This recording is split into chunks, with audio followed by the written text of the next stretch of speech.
students, today's topic 10th class, chapter 7, Outcomes of Democracy. The most basic outcomes of democracy is to provide political and social equality.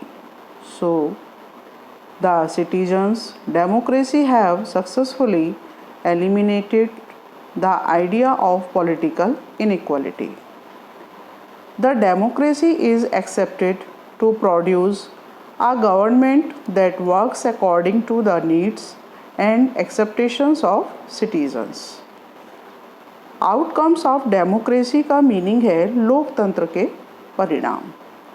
Bharat जैसे देश में लोकतंत्र है और लोकतंत्र के क्या परिणाम हैं। यदि भारत में प्रजातंत्र को लोकतंत्र को अपनाया गया है तो इसको उद्देश्य या इसके लाभ क्या हैं जिससे पब्लिक को इसका लाभ पता चले।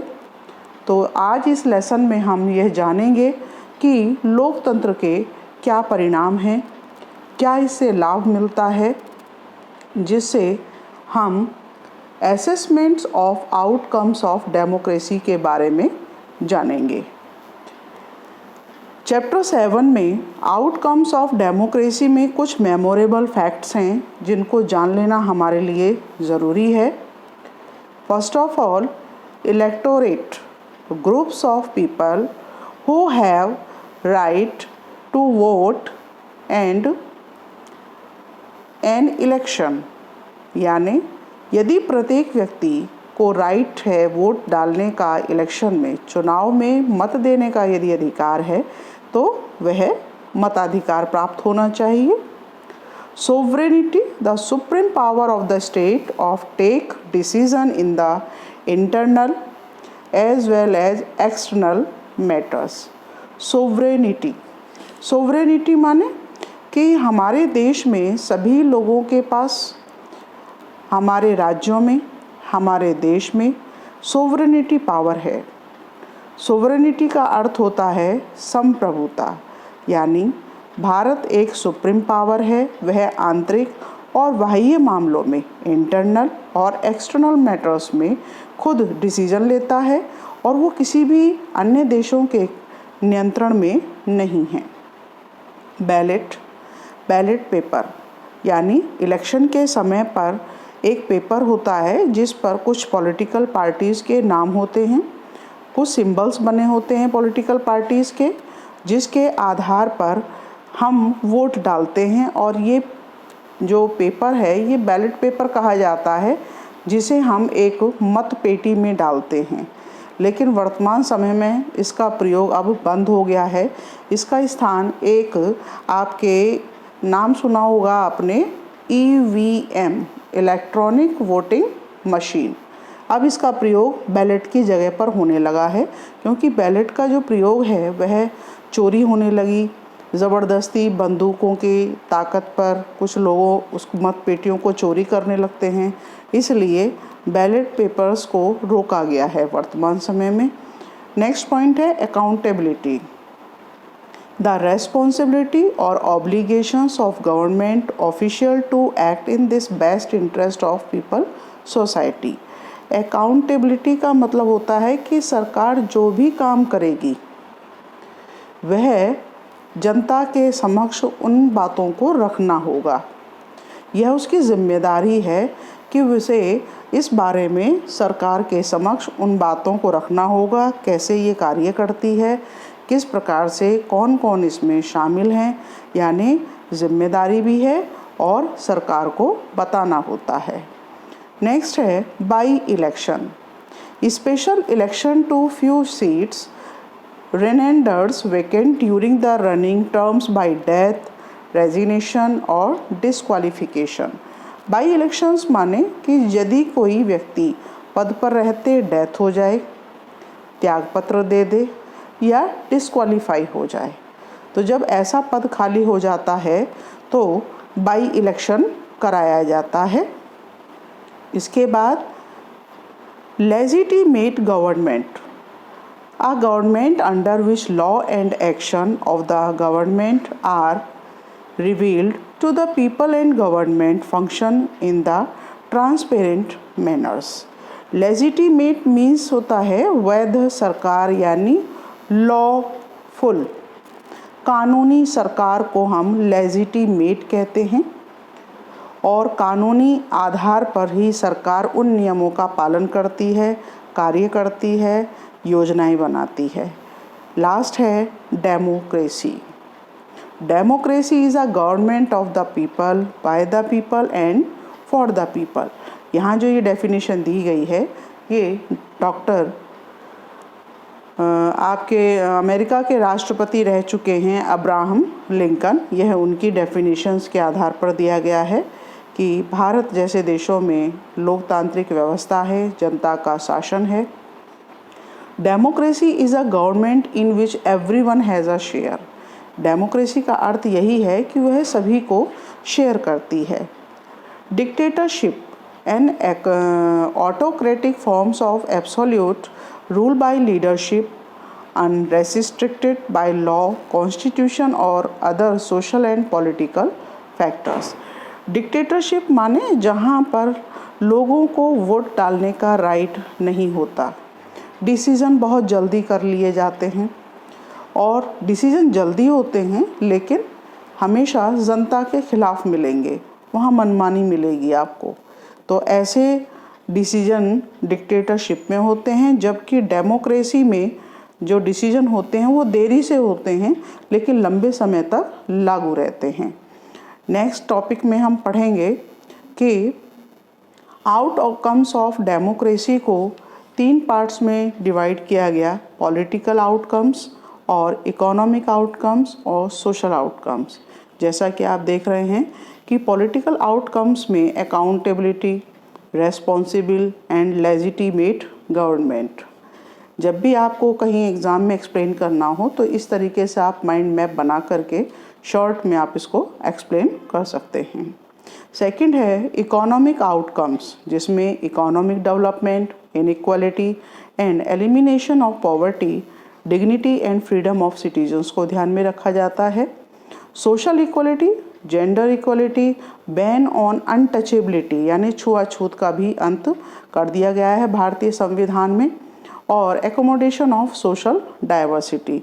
भारत जैसे देशों में विविधता प्रधान यहाँ पर कास्ट है, रिलीजन्स हैं और कास्टिज्म मिलता है, इतनी सारी डाइवर्सिटी, और वह लिंग्विस्टिक के बेस पर भी है, भाषा के आधार पर भी है। तो इन सब होने के बावजूद भी आउटकम्स ऑफ डेमोक्रेसी के जो रिजल्ट्स हैं वो बेनिफिशियल मिलते हैं। What are the outcomes of democracy? The democracy is just form the government, it can only create condition for the achieving something, citizen have to take advantage and the achieve goals.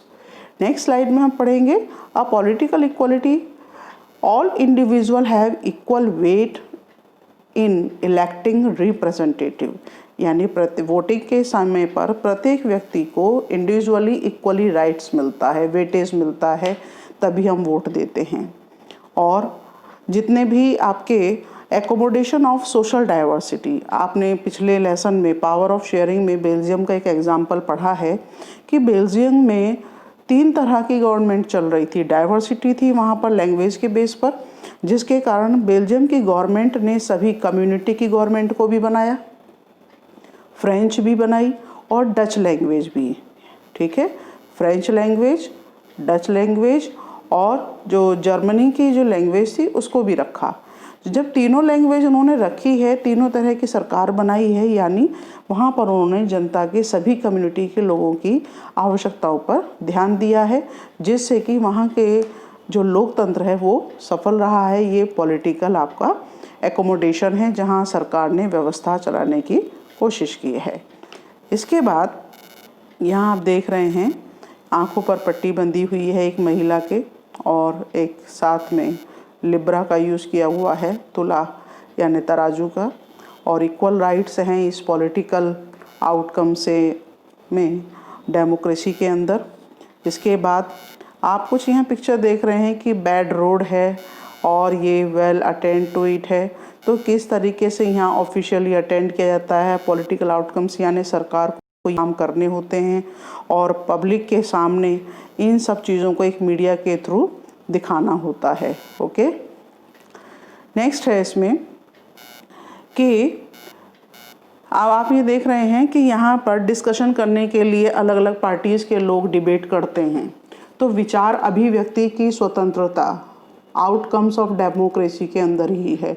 लोग अपने विचार रखते हैं, अलग cast के लोग हैं, अलग अलग पॉलिटिकल पार्टीज़ के लोग हैं। तो ऐसा जो शो किया गया है मीडिया के थ्रू, यह सब दर्शाता है कि डेमोक्रेसी के अंदर प्रत्येक व्यक्ति को चर्चा करने का, विचार अभिव्यक्त करने का अधिकार दिया गया है। इसके बाद इकोनॉमिक आउटकम्स ऑफ डेमोक्रेसी।